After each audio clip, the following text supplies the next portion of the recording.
Well, I'm going to tell you, I've been around protests my entire life, from the time I was a student myself to when I was at Dartmouth, UNC, and here.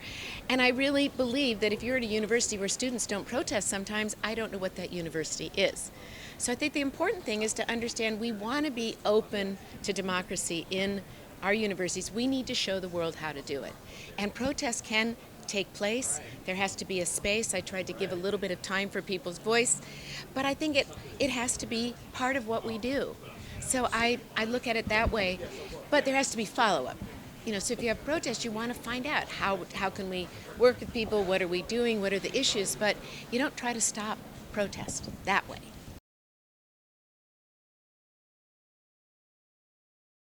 That's new on my plate. We already do, though, have a committee in place that's looking in nomenclature. So I'm pretty sure we'll be able to get to that pretty quickly. It won't be, it's never as simple as you think, but I think there's a process there, and now I have to engage with it.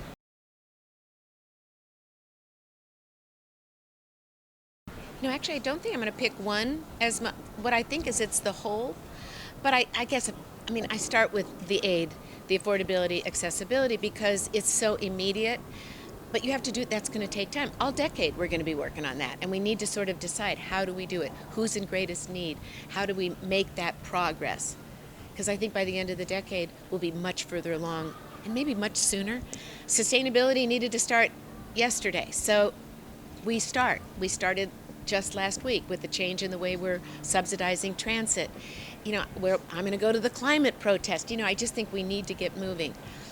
When I think about how do you do collaboration on warp speed? That is something that takes changes in processes and rules. It takes fueling those sorts of things. So that takes place too, immediately.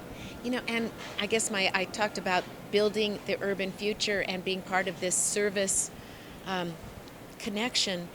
I think it's strengthening those neighborhood programs, and some of them are really going to take more intentionality, but some of it is just highlighting what is already there.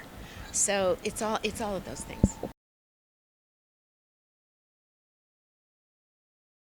That's where I get my joy, and I don't know how to do anything but that, but it's absolutely true. I love research. I love all the other things, but I just have this amazing happiness I get when I see people. And by the way, that doesn't mean they have to agree with me or anything. It is just, I just look at all of you and I think the future is there.